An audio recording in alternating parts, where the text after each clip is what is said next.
أعوذ بالله من الشيطان الرجيم بسم الله الرحمن الرحيم القارعة ما القارعة وما أدراك ما القارعة يوم يكون الناس كالفراش المبثوث وتكون الجبال كالعهن المنفوش فأما من ثقلت موازينه فهو في عيشة راضية وأما من خفت موازينه فأمه هاوية وما أدراك ما هي نار حامية.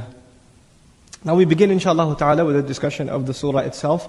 Al-Qari'atu, Mal-Qari'atu, wa ma adraka mal-Qari'a. We're going to bunch these three ayat together because they're very similar. Al-Qari'a, if you want to be very basic and raw in translation, that which rattles, the rattler, okay, or the knocker, or the destroyer even. Allah is describing something that engages in the act of something. The noun is something by definition that engages in the act of something. This is an ism fa'il. Now, the thing of it is, the word qari'ah in Arabic is used specifically, qara'a as a verb is used when two things hit against each other and they produce a loud noise. A loud, not just loud, but disturbing noise. If you are not disturbed by the noise, you will not call it, not use the word qara'a for it. But if you're perturbed by it, annoyed by it, scared by it, then you will call it al-qari'ah. Okay? For example, if two cars crash into each other and you hear a loud sound, you can call that qari'ah. Why? Because it disturbed you. Of course, the most common usage of it is qara' al-bab, to knock on the door in the middle of the night when people are sleeping, and when you knock really hard, what happens? It disturbs their sleep. It bothers them and their peace is gone. And of course, a few things happen. First of all, you weren't expecting it. Second of all, it disturbed your peace. Third of all, you're even scared. Fourth of all, you don't know who's there. You don't know what this is about. It comes as a shock to you, right? So there are lots of things happening with al-qari'ah. Allah uses this as one of the descriptions of the Day of Judgment. Al-azifa, at-tammatul kubra, right? As-sakha. There are many different descriptions of the Day of Judgment. This is one of them. And the use of the benefit of this word, from a literary point of view, is what Allah is teaching us about the Day of Judgment is, it is like that night visitor who comes all of a sudden and you weren't expecting him. And when he comes, when this Day of Judgment comes, you're going to be what? You're going to be shocked. You're not going to be expecting it. And the rattling noise is going to wake you up, meaning right now you are what? Asleep. You're asleep and it's going to come and it's going to wake you up. And when it wakes you up, you won't know what hit you. You don't know what's going on, which has been described in Surah Al-Zilzal already, because the human being said, Ma laha, what's wrong with it? What just happened? The shock will capture you. So the word al-qari'ah is very descriptive in regards to the Day of Judgment. It's very beautiful usage. So now let's talk a little bit more about the traditional interpretation of the word qari'ah. We'll look at the Tafsir of Ash-Shawkani, Alusi and others. I'm just going to read off some things in Arabic and translate for you quickly. وَالْقَارِعَةُ مِنَ الْقَرْعِ وَهُوَ الضَّرْبُ بِاعْتِمَادٍ شَدِيدٍ. Qari'ah comes from the word qar', which means to strike with great resolve, meaning strike something really hard. You meant to hit it. You know, there's sometimes you hit something by accident. Qar' can't be that. It has to be بِاعْتِمَادٍ شَدِيدٍ. Mu'tamid, on purpose. And you hit it really hard on purpose. وَهِيَ مِنْ أَسْمَاءِ الْقِيَامَةِ فِي الْقُرْآنِ. And it's of course from the names of Resurrection Day in the Qur'an. قِيلَ سُمِّيَتْ بِهَا لِأَنَّهَا تَقْرَعُ الْقُلُوبِ بِالْفَزْعِ. It is said that it's called Al-Qari'ah because on that day hearts will be rattled out of fear. وَتَقْرَعُ أَعْدَاءَ اللَّهِ بِالْعَذَابِ or أَعْدَاءُ اللَّهِ بِالْعَذَابِ. And it's called the Day of Judgment because the enemies of Allah will be rattled on that day because of punishment. So that's one opinion we find traditionally. وَقَدْ أَكَّدَ هَذَا التَّعْظِيمُ وَالتَّفْخِيمُ بِقَوْلِهِ بَعْدْ وَمَا أَدْرَاكَ مَا الْقَارِعَةُ وَمَا أَدْرَاكَ مَا الْقَارِعَةُ.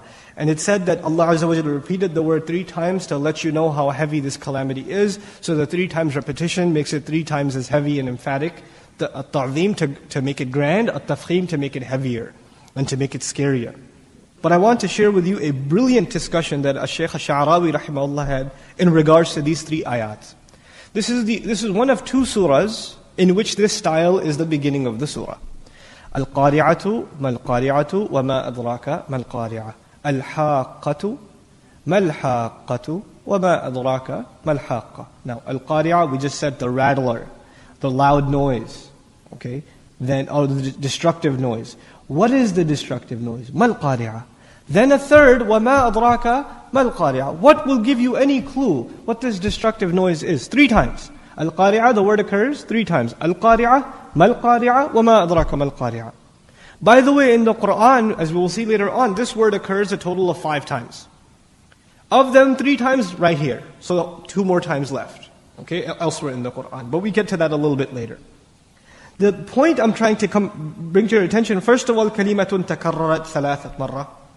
This is a word that has been repeated 3 times. But then المرة الأولى كأن فيه إبهام. The first time it is mentioned, it is as though there is some ambiguity in it. It's not explicitly clear. In other words, when you just say a word, in Arabic, especially when you put al on a word, this is considered a mubtada. It's the opening of a sentence. And when you say the opening of a sentence, what does the listener expect? The closing, the subject. If the subject is mentioned, they expect a predicate. For example, if I said to you, the city of Dallas, and I didn't say anything more, you're left, the reader's left thinking, what about the city of Dallas? You know, there's confusion. What do you want to tell me? You didn't finish what you were going to say. Allah says al-qari'ah, but He doesn't finish it. The ayah is done. What question comes in your mind? The question that comes in your mind is, what calamity? What rattling? When that question is produced in your mind, it is as though Allah Azza wa Jal reads your mind and says what in the next ayah? Mal qari'ah. Are you wondering what this qari'ah is? And whenever there's a question asked, the principle is, إبهام يدعو الإنسان أن يسأل ما القارعة. The ambiguity makes the human being question, what is al-qari'ah? What is it? And so naturally the next ayah is mal qari'ah. But whenever you have a question, then it necessitates the يتطلب الجواب. It demands an answer. It demands an answer. And as soon as the curiosity and the desire to seek an answer is produced in the mind, Allah Azza wa Jalla lets us know you can't know for yourself. There's no way you can get the answer to that unless I give it to you. وَمَا أَدْرَاكَ مَا الْقَارِعَةُ. What would give you any clue? What would give you even the slightest idea what al-qari'ah happens to be? Now we come to the next ayah. يَوْمَ يَكُونُ النَّاسُ كَالْفَرَاشِ الْمَبْثُوثِ.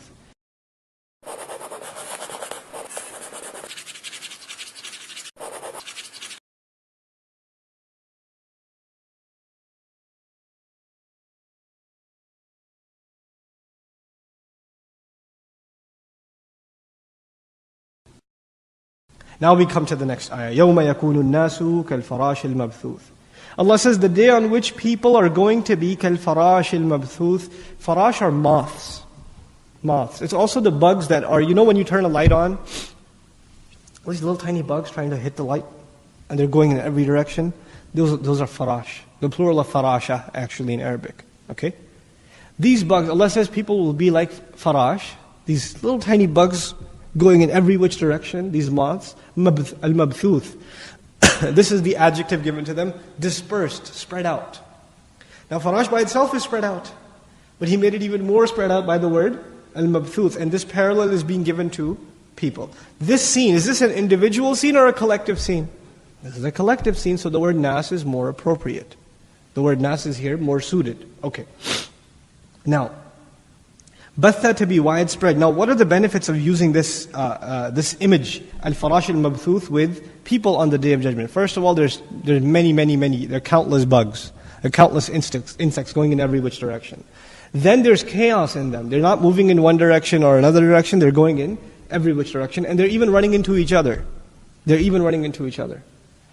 And so by using this parallel of us with al-farash al-mabthuth, Allah is describing the chaos we're going to look like on the Day of Judgment. This is what's going to happen. In other words, when that rattling sound happens, you will be so wrecked, you will be so shocked, that this is what's going to happen to all of you. يَوْمَ يَكُونُ النَّاسُ كَالْفَرَاشِ الْمَبْثُوثِ. قيل شبه الناس عند البعث بالفراش لأن الفراش إذا ثار لم يتجه إلى جهة واحدة. It said that people are given or alluded to by making a reference to these moths that are scattered in every direction, because when they move, they don't move in one direction. كسائر الطير, like birds that move in a flock and they go in one direction as opposed to them. وكذلك الناس إذا خرجوا من قبورهم أحاط بهم الفزع. And just like that, and additionally, when people come out of their graves, they will be overwhelmed by terror, just like these bugs. It's an image of chaos. When you see all that motion happening at the same time, it's an image of chaos and disturbance. فَتَوَجَّهُ جِهَاتٍ شَتَّى أو توجهوا إلى منازلهم المختلفة سعادة وشقاء. What he's saying is that they're going to be going in every which direction and eventually end up in one of two, the direction of happiness or the direction of calamity and sadness. وَالْمَبْثُوث مِنَ الْبَثْ وَهُوَ التَّفْرِيقِ. And mabthuth, the word mabthuth, which is an ism maf'ul, an objective noun, comes from the word bath, and it means division, distinction. So they'll be separated from one another. Even though they're together, they're also separated, which is an incredible thing. That on the Day of Judgment, we will be the biggest gathering ever of human beings. All generations of human beings are coming together at one point, and yet this will be the day you will feel the loneliest. You'll be the most alone. You'll be separated from everybody else. And this is described in further, more explicit detail. يَوْمَ يَفِرُّ الْمَرْءُ مِنْ أَخِيهِ وَأُمِّهِ وَأَبِيهِ وَصَاحِبَتِهِ وَبَنِيهِ. Right, in Surah Al-Ma'arij, وَفَصِيلَتِهِ الَّتِي تُؤْوِيهِ وَمَنْ فِي الْأَرْضِ جَمِيعًا ثُمَّ يُؤْوِيهِ. Right, so ثُمَّ يُنْجِيهِ. Right, he offers Allah everybody. He even says, separate me from my tribe in addition to my family. How about this? Why don't you take everyone on earth into hell? Let me go. He'll offer everybody else. Right? وَمَنْ فِي الْأَرْضِ جَمِيعًا ثُمَّ يُنْجِيهِ. Give everybody else up, just let me survive. That's what he's concerned about. So that you become completely individualized on that day. وَتَكُونُ الْجِبَالُ كَالْعِهْنِ الْمَنْفُوشِ. And mountains will become on that day like al-'ihn. Al-'ihn in the Arabic language is wool of different textures. So when Allah makes reference to this kind of carding, usually it's associated with cotton, but in Arab society, the first thing that came to their mind was wool. So 'ihn is used, wool. And then Allah uses the word al-manfush. The word nafasha in Arabic is to card and scrape into fine lines. You know when you card and scrape the wool, it becomes fine fibers, and then they're brought together and intertwined. And al-'ihn is used for wool that is of multiple textures. And when you're carding, you know what happens? These really fine fibers, they start flying up into the air. They become weightless, and there's this, so you have to wear some kind of thing, because you're going to get the dust of it is going to go in your, kind of like sawdust kind of thing. But this happens with wool a lot. So Allah is describing mountains as this weightless thing that when it's scraped, it's almost like it's flying in the air, and the different textures of it implied inside the word al-'ihn benefits us in that mountains are of different colors, but they're going to be slammed together and scraped together to the point where, first of all, there's this different colored textured dust coming out of them, just like wool, when they're scraped together, subhanAllah. And so we're learning that mountains will not stay in one place, because the mountainous region of one place is of one color, and the mountainous region of another place is a different color, but now they're all slamming into each other, they're making moves towards each other, subhanAllah. So وَتَكُونُ الْجِبَالُ كَالْعِهْنِ الْمَنْفُوشِ. فَأَمَّا مَنْ ثَقُلَتْ مَوَازِينُهُ. Now we get to the final part. And as for the one whose scales, I'm roughly translating, as for the one whose scales became heavy. You know what's incredible about that? An ayah ago, mountains became weightless. And now what's becoming heavy? The scales. It's a beautiful contrast. It's incredible. This is a day when everything's changed. In this dunya right now, when you do good deeds, everybody around you says this is worthless. There's no weight to it. And when they see a mountain, the first thing to their mind is, this is solid. Because their vision is that of what they can see. They accept. What they cannot see, they don't accept. But on the Day of Judgment, Allah Azza wa Jalla reverses this. And so the mountains become weightless, and your deeds are now heavy. They've been given ثَقُلَتْ مَوَازِينُ. What an amazing contrast in this surah. Then he says, okay, so if the deeds become heavy, فَهُوَ فِي عِيشَةٍ رَاضِيَةٍ. Then he will be in Isha. Now, Isha is different from Hayat. In the English translation, Isha, Hayat translated as life. Okay? Isha comes from Aish. Aish in Arabic. Which means to have a life in which you have no worry of food and shelter. Okay? Any life is Hayat. أَخَصْ مِنْهُ Isha. Isha, there's no worry about food and shelter, meaning the necessities of your life are not a concern for you at all. Then you are in Aish. Those of you who speak Arabic, or Urdu rather, Aish kar rahe hain. Right? You know what that means? Oh, we're living it up. No worries.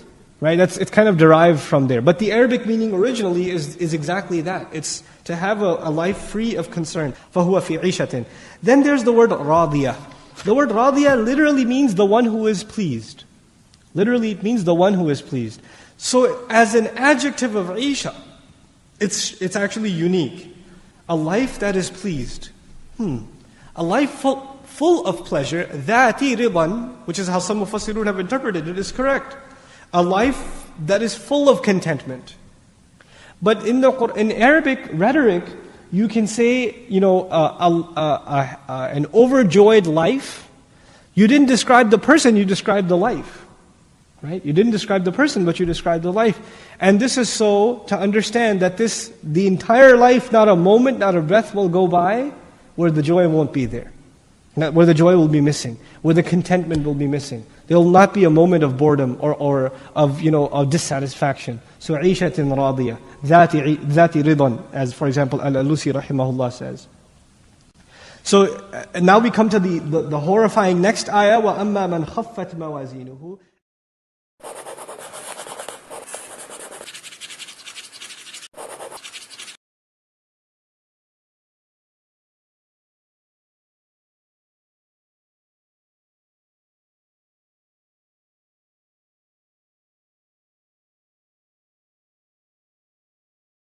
So now we come to the horrifying next ayah, وَأَمَّا مَنْ خَفَّتْ مَوَازِينُهُ. As for the ones whose scales are lightened. Takhfif in Arabic, to lighten. And you know what's really cool about this? On the Day of Judgment, we want this huge burden of good deeds, right? But in this dunya, when Allah gives us ahkam, you know what He says? يُرِيدُ اللَّهُ لِيُخَفِّفَ عَنْكُمْ. Allah intends to lighten your burden from you. In other words, when you follow Allah's commandments, life in this world becomes light. Life becomes easy and your scales are getting heavier in the Day of Judgment. The contrast between the two things in the Qur'an's language. الظاهر أن المراد بها بهاوية جهنم. So he says, وَأَمَّا مَنْ خَفَّتْ مَوَازِينُهُ فَأُمُّهُ هَاوِيَةٌ. And as for the one whose scales became lightened, the ayah ended. It didn't go straight to فَأُمُّهُ هَاوِيَةٌ. It stopped there because He wants you to think. As for the one whose scales became light, you stop there. You don't just go straight to فَأُمُّهُ هَاوِيَةٌ. لِيَدَّبَّرُوا آيَاتِهِ. You reflect on every single ayah. You stop and reflect on it. And Allah Azza wa Jal adds, now He teaches. He says, فَأُمُّهُ هَاوِيَةٌ. Both words, very, very powerful. The word هَاوِيَةٌ first. We'll come to which is even scarier second. We'll come to هَاوِيَةٌ first. The word هَاوِي in Arabic comes from huwa, which actually means to fall into a steep canyon. And it's usually used for a hawk or a bird of prey that sees an animal way down at the bottom of the valley, and what does it do? It dives down at full speed. It's faster than even falling. When you're falling down, all you have to your advantage is gravity. But the bird is even forcing itself to launch itself further down, way, way deep into the valley to snatch its prey. That's what it's trying to do. In Arabic idiom, actually I'll tell you the idiom at the end. The word Hawiyah is referred to by Imam Madhari rahimahullah. He says that this is a canyon in hellfire so deep that only Allah knows its depth. So first of all, the location is such, and the one falling in it, or the one going to Hawiyah is what? Endlessly just falling way, way, way, way down. That's described just in the word Hawiyah. But then we find this really interesting expression of the Arabs. They would say for somebody who's having a really, really hard time, or they're in horrible, horrible calamity, they would say, huwat ummuhu. Same verb is used, hawiyah, huwat ummuhu. What that means is, his mother fell off a cliff into a deep canyon. They don't really mean his mother fell off a cliff. They're saying, man, you're looking like your mother fell off a cliff. But she dove right in. That's how you look. You look that depressed, you look that disturbed. Now, both words are used in the ayah, but the arrangement is changed. So Allah took the expression of the Arabs, but did something new with it. And this is again a feature of the Qur'an. فَأُمُّهُ هَاوِيَةٌ. Then his mother, I'm translating literally, his mother is the deep canyon in hellfire. His mother is that deep canyon in hell. Okay. What does it mean, his mother? Ummuhu. We learn a few things from that. First of all, a child, it runs to its mother. And whether you like it or not, if the person is headed for hellfire, they will run towards it whether they want to or not. Who wants to run to hellfire? Nobody. A child, you don't have to tell them to want to run to their mother. They naturally run to their mother. But on the Day of Judgment, your body will rebel against you, no matter how much you want to run away from it. وَيَصْلَى سَعِيرًا. First he will say, give me death, don't take me there, and then he'll throw himself in. He'll go himself, jump in himself, because he can't even help himself. at this point. Just like a child can't help himself run towards its mother. The other benefit of the word ummuhu here is a mother wraps its child around and protects it and doesn't let it go. It's the sense of motherhood that she has. And also a mother, when she's carrying the baby, the child is inside and he can't come out. He's inside. And you know what this implies? The mother for this person, the role of mother, the hellfire is going to hug him and not let him go. And be very protective and owning of him. Not release him. And he's trapped in it like a child trapped in the womb of the mother. SubhanAllah. فَأُمُّهُ هَاوِيَةٌ. It's such a powerful rendition of the phrase. Then he says, وَمَا أَدْرَاكَ مَا هِيَ.